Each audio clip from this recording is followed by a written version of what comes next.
সাথে পড়েন লা ইলাহা ইল্লাল্লাহ, লা ইলাহা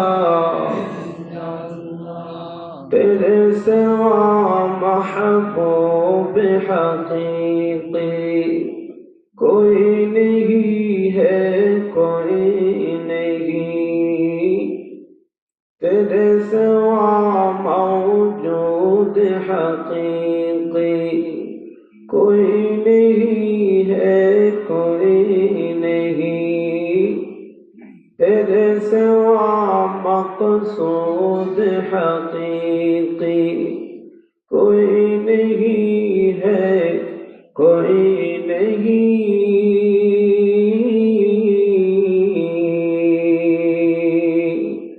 अब तो राह है बस तादम आखिर विरद ज़बान मेरे इला ला इलाहा इल्लल्लाह, ला इलाहा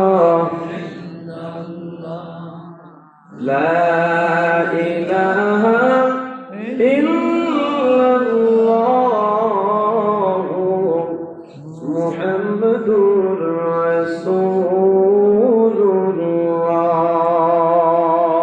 সকলে পড়ি সাল্লাল্লাহু আলাইহি ওয়াসাল্লাম। চম্পকনগর খুদেহারিয়া পুরাতন জামে মসজিদ কমিটি ও দেশ প্রবাসের যুবকবৃন্দের উদ্যোগে আয়োজিত আজকের এই ওয়াজ ও দুয়ার মাহফিলের মোহতারাম সম্মানিত সভাপতি জনাব হযরত মাওলানা হাফেজ আব্দুল কুদ্দুস সাহেব হাফিজাহুল্লাহ, জনাব আনোয়ার হোসেন চৌধুরী সাহেব সহ দিগার হাজরাতে উলামায়ে কেরাম, মুরব্বিয়ানে আযম, যুবক ভাইরা, পর্দার আড়ালে অবস্থানরত অত্যন্ত শ্রদ্ধেয় অবলা সরলা মা ও বোনেরা, আল্লাহ পাকের দরবারে লাখ কোটি শুকর আর সুজুদ যে রব্বুল আলামিন আমাদেরকে দয়া করে, মায়া করে, মহব্বত করে কোরআনের জলসায়, হাদিসের ইজলাসে আল্লাহ পাকের দয়ায় আমাদেরকে জান্নাতের বাগান, বেহেশতের বাগানে আসার বসার তৌফিক দিয়েছেন। এই জন্য দিল খুলে কালিমাতুশ শুকর পড়ি আলহামদুলিল্লাহ। মুহতারাম হাজিরিন, আমি আপনাদের সম্মুখে লম্বা কথা বলবো না। আমার পরক্ষণে আল্লামা মেরাজুল হক কাসেমি সাহেব দামাত বারাকাতুহুল আলিয়া উনি রাস্তায় আছেন, চলে আসবেন ইনশাআল্লাহ। আপনাদেরকে নিয়ে আখেরি মুনাজাত করবেন। হযরত আসার আগ পর্যন্ত কিছু কথা আপনাদেরকে শোনানোর জন্য কোরআন কারীম থেকে একটি আয়াতে কারীমা সহ আল্লাহর রাসূলের পবিত্র একটি হাদিস তিলাওয়াত করেছি। আয়াত ও হাদিসের মুনাসাবাতে কিছু কথা আমি আপনাদের সম্মুখে বলবো, সেই ইরাদা পোষণ করেছি ইনশাআল্লাহ। অল্প একটু সময় আপনারা আমার সাথে বসতে রাজি আছেন ইনশাআল্লাহ? ইনশাআল্লাহ। কি কোন, আপনারাও যাইবেন গা? কি বলেন, থাকবেন না যাইবেন গা? বলেন থাকবেন ইনশাআল্লাহ। অসুবিধা নাই, লোক না থাকলে আমি আরো বেশি ওয়াজ করতে পারি, অসুবিধা হয় না। এটা ট্রেনিং তো আগে ওই প্রথম যে আওয়াজ করছি আসরের পরে এসব লোক আছে, ঠিক আছে? এরপরে মাগরিবের পরে অনেক প্রমোশন হয়েছে, আসার পরে রাত 10টা, 1টা, 2টা, 3টা। এদিনটা আপনার খালি মাঠের থেকে হয় না, কি বলেন? আমরা সবই আছে, ঠিক আছে ইনশাআল্লাহ। আল্লাহ তৌফিক দান করেন। কিছু কথা আমি আপনাদের সম্মুখে বলবো, আমলের কথা যদি হয় আমল করার চেষ্টা করব ইনশাআল্লাহ। ইনশাআল্লাহ বলেন। আর মেহেরবানি করে যারা আপনারা গেছেন গিয়া বলে আমরা দোয়া লইয়াই ঘুরছি, এটা কিন্তু আখেরি দোয়া হইছে না। এই জন্য চলে আসেন, মেহেরবানি করে। হযরত আসতেছেন, অত্যন্ত বড় বুজুর্গ, অনেক বড় শাইখুল হাদিস, যিনি বুখারী শরীফের দর্স পড়া, বুখারী পড়া, মেরাজুল হক কাসেমি সাহেব। উনিও বরুণার হযরত ফারুক সাহেব হুজুরের খলিফা। কি বলেন? জি মারাজুল্লাহ কাসেমি সাহেব কি খলিফা। বর্তমান পীর সাহেব হুজুরের খলিফা। ছোট না, বড় 2-4 জনের ভিতরে উনি একজন শাইখুল হাদিস। এই জন্য চলে আসেন, ইনশাআল্লাহ আমরা একসাথে মোনাজাত করে যাব। মাহফিল তো আর প্রতিদিন হয় না, হবেও না। কি বলেন? এই পুরাতন জামি মসজিদের ওয়াজটা এই বছর 2বার হইছে না, একবারই? একবারই। এই মহল্লাবাসীর জন্য তো এটা শুকর, হাজিরি হয়ে এটার শুকরিয়া আদায় করা। আসুন আমরা আর কথাই বাড়াবো না, ডাইরেক্ট আলোচনায় চলে যাব ইনশাআল্লাহ। আল্লাহ নবী সাল্লাল্লাহু আলাইহি সাল্লামের একটি হাদিস আমি আপনাদের সম্মুখে পড়েছি। হাদিস থেকে কথা শুরু করি। কি বলেন? আপনারা আমার সাথে আছেন তো? একটু হানা কয়েন, মোটামুটি একটু ফাসালা দূরে হয়ে গেছে, অনেক দূর হয়ে গেছে কেন, এই জন্য একটু জোরে কই দিব। আচ্ছা, পৃথিবীতে যে হাদিসটা পড়ছি, হাদিসের অর্থটা করি। এই হাদিস নিয়ে কথা হবে আজকে ইনশাআল্লাহ। দুনিয়াতে কিছু গুনাহ আছে এমন, যে গুনাহগুলো আমাদেরকে সমূলে ধ্বংস করে দেয়। কি বলেন? এমন কিছু গুনাহ আছে যে গুনাহ আমাদের ঈমান পর্যন্ত ধ্বংস কইরা আমাদেরকে জাহান্নামের ইন্ধন বানায় দেয়। আপনারা ইঁদুর চিনেননি? ইঁদুর চিনে? ইঁদুর যদি আপনার 6 গাছ লাগাইছেন, সিম গাছ, এই গাছের গোড়া যদি ইঁদুর ধরে, ইঁদুর কাইটটা দিলে এই সিম গাছ কয় মন সই ধরে? কথা কয় না? কয় মন ধরে? এটা কিছু বাহিতা হ্যাঁ না, একবারে সমূলে ধ্বংস। ঠিক এইরকম 7টা ইঁদুর আছে, 7টা গুনাহ। কি বলেন? উঠে গেলি গাইলা কোমর ধরে লিছে। এই ভাই, যাও দেখো না, বসেন। কয়টা গুনাহ আছে বলেন? 7টা। এই 7টা ইঁদুরের কথা আমি আজকে আপনাদেরকে বলবো। ইঁদুর যেমন সমূলে ধ্বংস করে দেয়, এমন 7টা গুনাহ আছে যে 7টা গুনাহ আমাদের ঈমান সহ ধ্বংস করে দেয়। ঈমান না থাকলে জান্নাতি না জাহান্নামী? কয়টা? কয়টা ইঁদুর? কোন 7টা। কথা কয় না, সবাই জুড়ে বলেন, কয়টা ইঁদুর? 7টা। এই 7টা ইঁদুরের নাম কয়ে দেবো। শুনতেননি? ইঁদুর কেন কইছি? ইঁদুর যেমন সমূলে ধ্বংস করে দেয় সিম গাছরে, ঠিক এইরকম এই গুনাহগুলোর এক একটা অন্যায় আমাকে সমূলে ধ্বংস করে দেয়। মুসলমানের কাতারে রাখে না, আমার ভিতরে ঈমান রাখে না, ঈমান সহ ধ্বংস কইরা কি বানাই দেয়? জাহান্নামী বানাই দেয়। বলেন, কি বানাই দেয়? জাহান্নামী বানাই দেয়। এরকম কয়টা গুনাহ? রাসূল বলেন, قال النبي صلى الله عليه وسلم اجتنبوا السبع الموبقات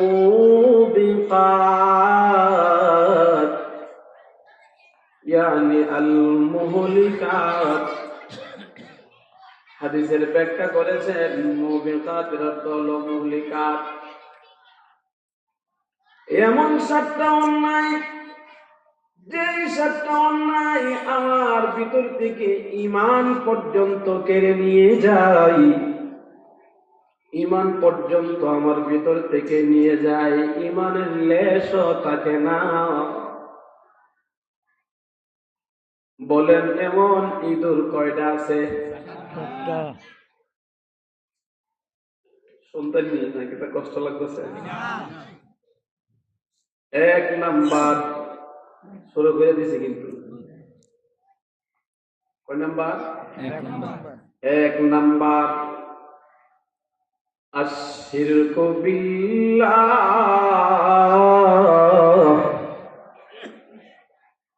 আল্লাহর সাথে দুনিয়ার কোনো কিছুকে শরীক করা। কি করা বলেন? শরীক করা। মুসলমান বাবাজিরা আমার, এক নম্বরে আশরিকু বিল্লাহ, আল্লাহর সাথে দুনিয়ার কোনো কিছুকে শরীক করা। এটা এত বড় একটা গুনাহ, এত বড় একটা অন্যায়, যে শরীক করতে দেরি হয় আমার কলিজার ভিতর থেকে আমার ঈমান পর্যন্ত চলে যেতে দেরি হয় না। আওয়াজে বলেন ঠিক কিনা? এইরকম 7টা আছে। কয়টা আছে বলেন? আল্লাহ নিজেই বলেন, শিরিক যদি কেউ করে গো, রব্বুল আলামিন নিজেই বলেন, ইন্নাহু মান ইউশরিক বিল্লাহ ফাকাদ হারামাল্লাহু আলাইহিল জান্নাহ ওয়া মাওয়াহুন নার ওয়া মা লিয-যালিমিনা মিন আনসার।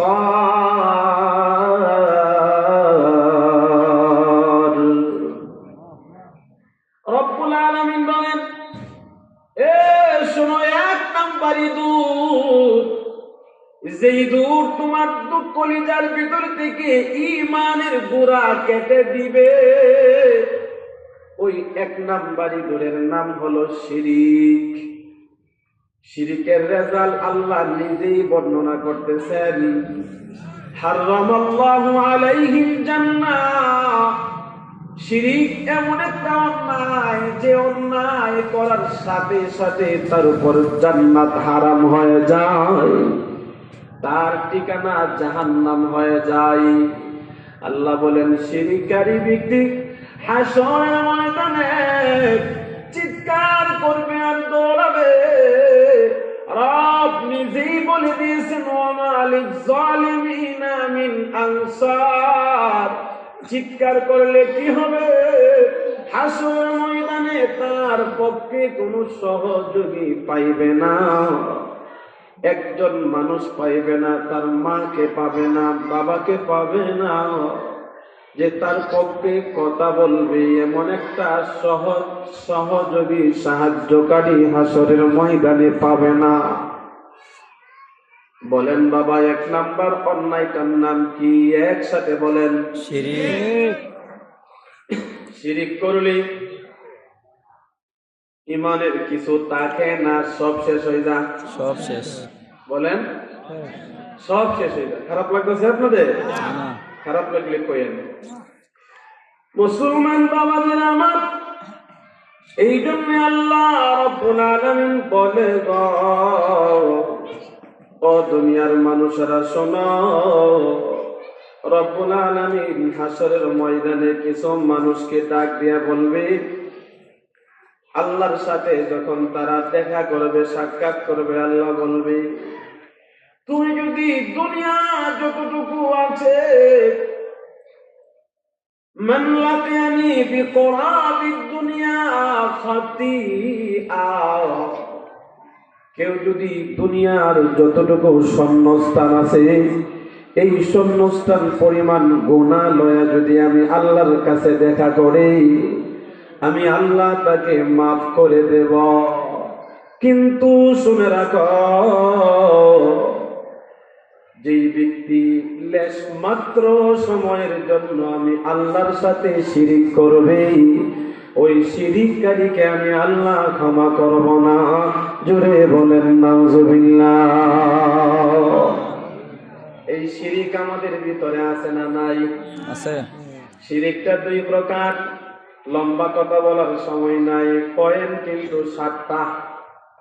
পয়েন্ট কয়টা বলেন? 7টা। সাদিও না, আমার সা লাগে না।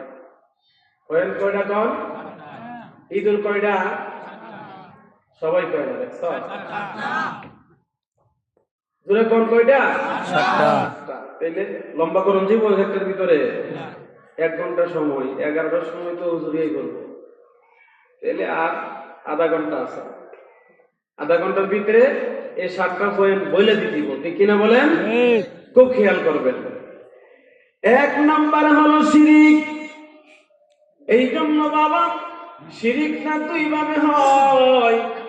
দেখেছি আমরা নেট দুনিয়ার ভিতরে সন্তান পরীক্ষা দিতে যাবে, সন্তানকে লয়া বাবার মাজারে গেছে, মাজারে গিয়া কই বাবাজি এই সন্তান দুইটাইছে কাল তাদের পরীক্ষা, আপনি একটু কয়া দেন পরীক্ষায় যেন তারা পাস করে আলা।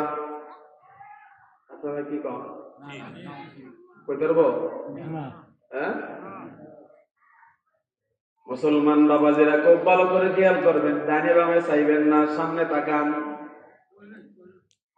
2টা পয়েন্ট, একটা পয়েন্টের নাম হলো ইবাদত। দুনিয়াতে মানুষ আল্লাহর জন্য যা করে, রবের জন্য যা করে, এটা হয় ইবাদত।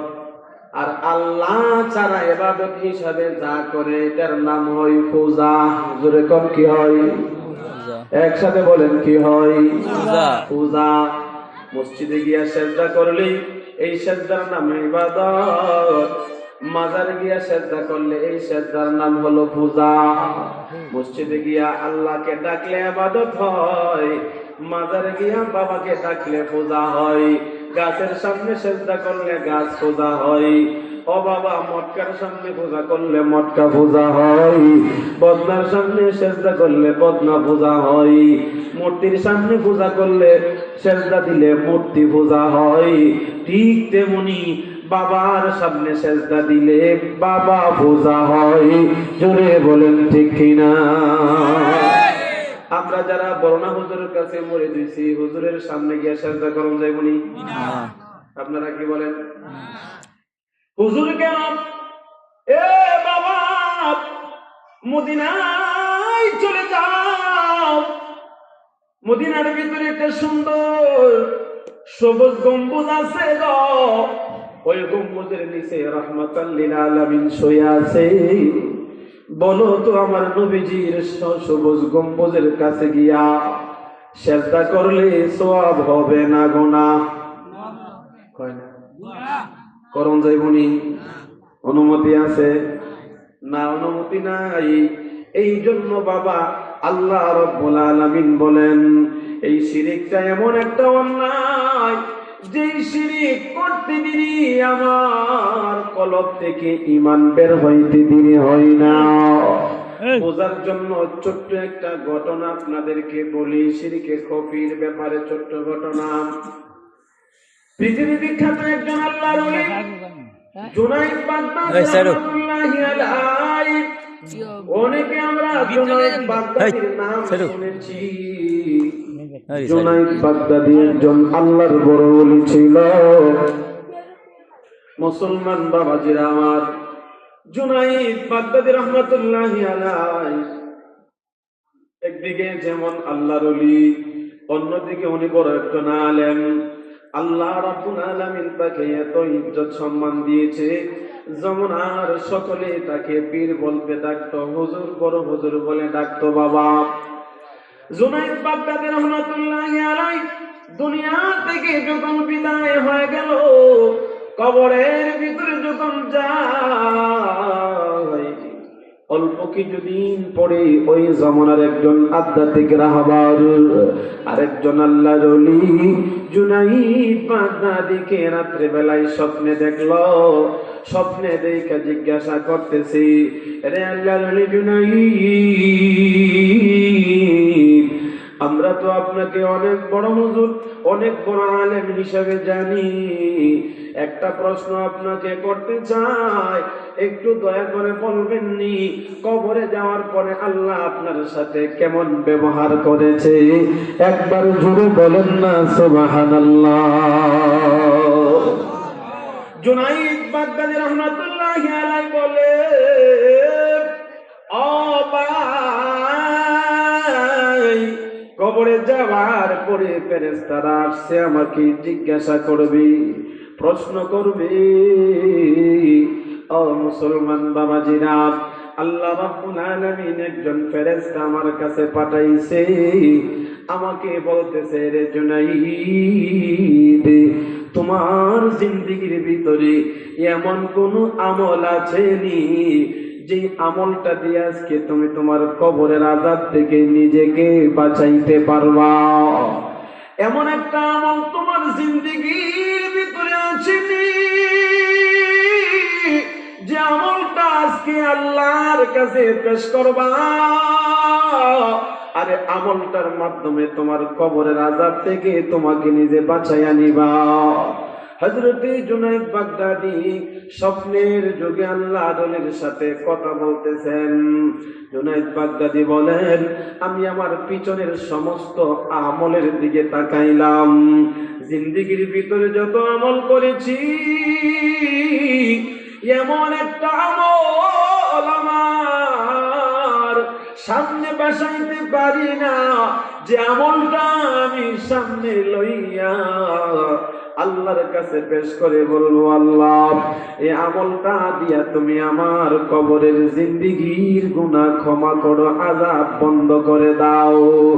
জুনাইদ বাগদাদী বলেন, হঠাৎ করে আমার মনে আসলো আমার ভিতরে যে একটা ঈমান আছে, ওই ঈমানটার ভিতরে কোনো ভেজাল নাই, কারণ আমি মন দিয়ে আমার রবকে ভালোবাসা দিয়েছি, আল্লাহর উপর যে আমি ঈমান আনয়ন করেছি, আমার ঈমানের ভিতরে কোনো ভেজাল নাই, রাসূলের মহব্বতের ভিতরে কোনো ভেজাল নাই। জুনাইদ বাগদাদী বলেন, ও ফেরেশতা, পেয়েছি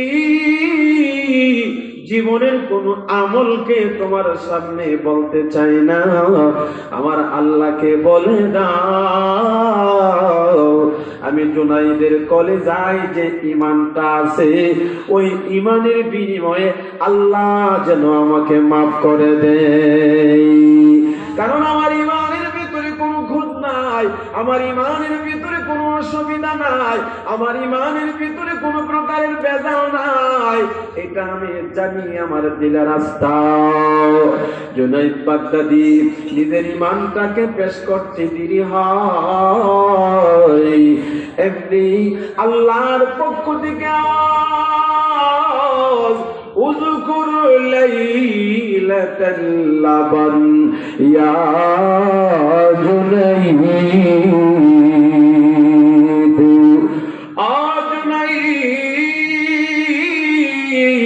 তুমি জানো না তুমি একদিন সফরে গিয়েছিলা, সফর থেকে যেদিন ঘুরে এসেছিলা বাড়িতে, শীতের রাত বড় ঠান্ডা রাত্রি ছিল, গভীর রজনীতে তুমি ঘরে ফেরার সাথে সাথে তোমার স্ত্রী তোমার সামনে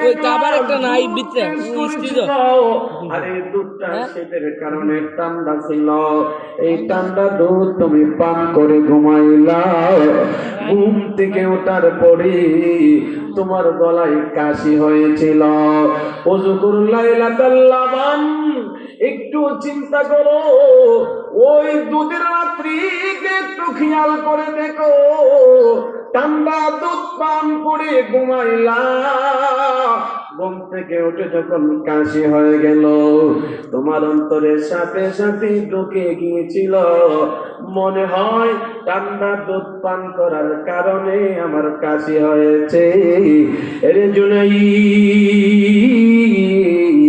ওই সময়ের জন্য আল্লাহ যে তোমাকে ঠান্ডা দেনেওয়ালা, আল্লাহ যে তোমাকে কাশি দেনেওয়ালা, ওই ঈমানের রাস্তা তোমার অন্তর থেকে চলে গিয়েছিল ঠান্ডা দুধের ভিতরে, এই জন্য রব আজকে জানায়া দিয়েছে তোমার ঈমানের বিনিময়ে তোমাকে মুক্তি দেওয়া যাবে না, কারণ তোমার ঈমানের ভিতরেও শিরকে খফি পাওয়া গেছে। বলেন এমন শিরক আমরা করিনি, কি বলেন, এমন শিরক আমরা করিনি? বাবাজিরা আমার, ঘরের ভিতরে আমার গাবি আছে, গাবির উপরে আমার আস্থা, আছে না নাই? ছেলে বিদেশে আছে, ছেলের উপরে আমার আস্থা। আমার জমি জমা আছে, জমির ফসলের উপরে আমার আস্থা।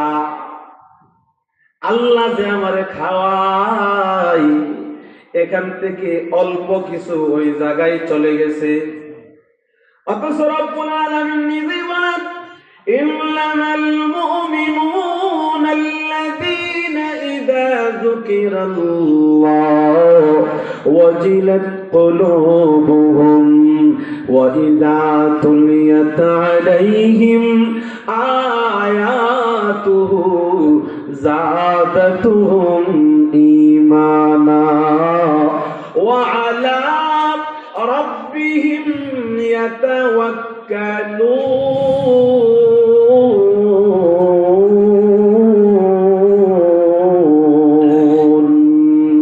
الله رب العالمين বলেন, মুমিন কাকে বলে জানো? ইমানদার কাকে বলে জানো? ইমানওয়ালা কাকে বলে জানো? ইমানের গুণ বর্ণনা করতে গিয়ে আল্লাহ বলেন, ইমানদার বলা হয়েছে আল্লাহর নাম শুনলে তার অন্তর কাঁপে। ইমানদার যে কোরআন পড়লে তার দিলে ইমান বাড়ে। ইমানদারের ৩ নাম্বার গুণ আল্লাহ বলেন, ওয়ালা রাব্বিহিম ইয়াতাওয়াক্কালুন। ইমানদার তার অন্তর দিয়া একমাত্র ভরসা করবে আল্লাহর উপরে। জুড়ে বলেন ঠিক কিনা? কার উপরে? আল্লাহর। জুড়ে বলেন কার উপরে? আল্লাহর। ওয়ালা রাব্বিহিম ইয়াতাওয়াক্কালুন। ইমানদারের ভরসা হবে একমাত্র আল্লাহর উপরে। ইমানদারের ভরসার কোন একটা ভাগ আল্লাহর উপর থেকে যাবে না। গাভীর উপরে যাবে না, ছেলের উপরে যাবে না, জমি জামার উপরে যাবে না, আমার দোকানের উপরে যাবে না, আমার ব্যবসার উপরে যাবে না, আমার ইনকামের উপরে যাবে না। ইমানদারির পূর্ণ ঈমানের আস্থা হবে, ভরসা আমার আল্লাহ, দোকান আমার আল্লাহ আমাকে দেওয়ার তৌফিক দিয়েছে, ছেলে আল্লাহ আমার দিছে, বিদেশ আল্লাহ দেওয়ার তৌফিক দিছে, যা দিতেছেন যা হইতেছেন সব আমার আল্লাহর পক্ষ থেকে। এই বিশ্বাস মুমিনের অন্তরে থাকবে। জুড়ে বলেন ঠিক কিনা? মুমিনের অন্তরে এই আস্থা বিশ্বাস থাকবে। এই জন্য 1 নাম্বার ইঁদুরের নাম কি বলেন? শিরিক। 1 নাম্বার ইঁদুরের নাম কি? শিরিক। এই শিরিক কি করে?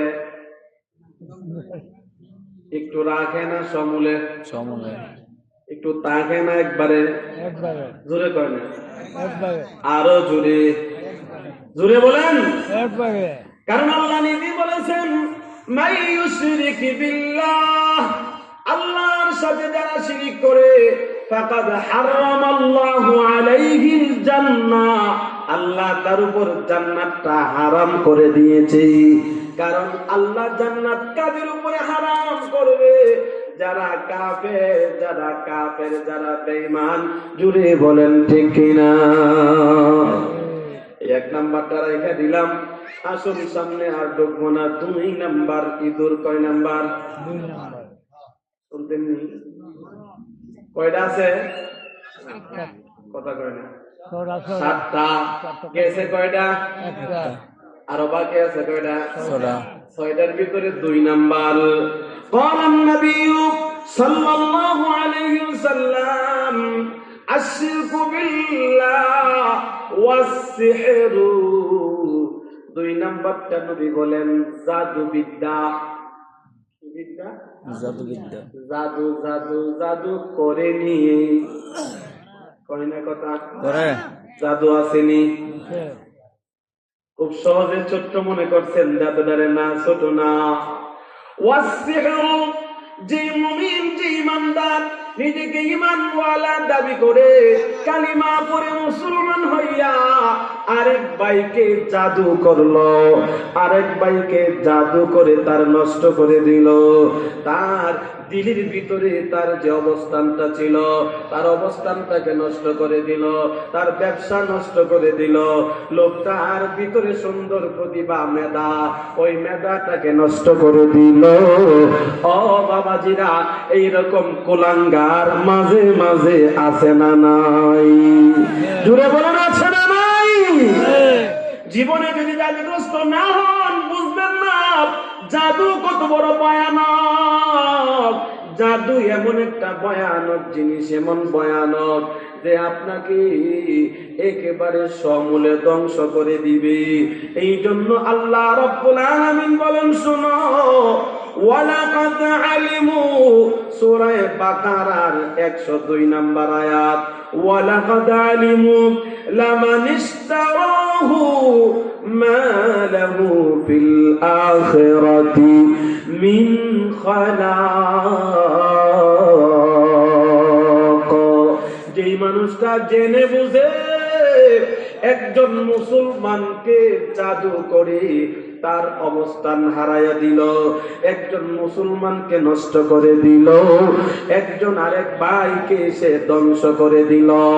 আল্লাহ বলেন, আল্লাহ রাব্বুল আলামিন বলেন, মা লাহু ফিল আখিরাতি মিন খালাক আই মিন নাসিব। ওই লোকটা যখন হাসরের ময়দানে আসবি, আমল নামা নিয়ে আসবি, তার আমল নামার ভিতরে নামাজ আছে, তার আমল নামার ভিতরে রোজা আছে, তার আমল নামার ভিতরে যাকাত, হজ, ফিতরা আছে। ও মুসলমান বাবাজিরা, আমল নামা নিয়ে আল্লাহর কাছে যায় কইব, আল্লাহ আমি আমল নামা নিয়ে আসলাম, আল্লাহ আমল নামা নিয়ে জান্নাতে যেতে চাই। খুব ভালো করে বুঝবেন বাবা, আল্লাহর কাছে যাবি, আমল নামা যখন দেওয়ার সময় হয়ে যাবে, আল্লাহ তাকে জাহান্নামে আমল নামা দিবে গো। তার আমল নামার ভিতরে এক ফোঁটা নেক আমলের অংশ লেখা নাই। চিৎকার করে আর বলবে, আল্লাহ আমি তো নামাজ পড়তাম, আমি তো রোজা রাখতাম, আমি তো ভালো কাজ করতাম, কিন্তু আজকে আমার সামনে কিছুই নাই। আল্লাহ কয়, আমি না কোরআনে বলে দিয়েছি যেই লোকটা দুনিয়াতে জাদু করবে তার জন্য আখিরাতে আমি আল্লাহর কাছে কোনো অংশ নাই, বিনা হিসাবে তুমি জাহান্নামে চলে যাও। জুড়ে বলেন নাউজুবিল্লাহ। আমার নবীকেও জাদু করছে বাবা। আরে জাদু করছে বলেন, জাদুটা এটা বাস্তবিক একটা জিনিস, বাস্তবিক একটা, যে জাদু আমার রাসূলকে পর্যন্ত আসর করেছে। এক ইহুদি, লাবিদ ইবনে আসাম তার নাম, লাবিদ ইবনে আসাম, এই ইহুদির বাচ্চা আমার নবীকে জাদু করে ফেলেছে। 3-4টা প্রক্রিয়া, খেজুর গাছ থেকে উপর থেকে আগায় একবারে ওইটা, এখান থেকে কিছু আনছে, মানুষের চুল যে আশ্রয় শিরুনি, এই শিরুনি লইছে, লয়া একটা অন্ধ বিশ্রী অনাবাদী একটা কূপের নিচ থেকে মাটি লইছে, আরো কিছু জিনিস লয়া সে আল্লাহর রাসূলকে বাদ দিছে।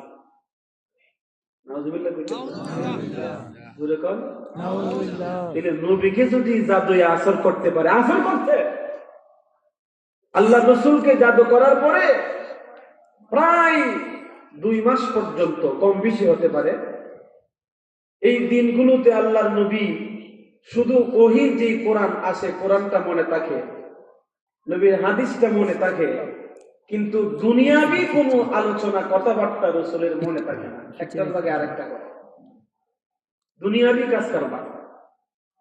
কথাটা বুঝাইতে পারছি?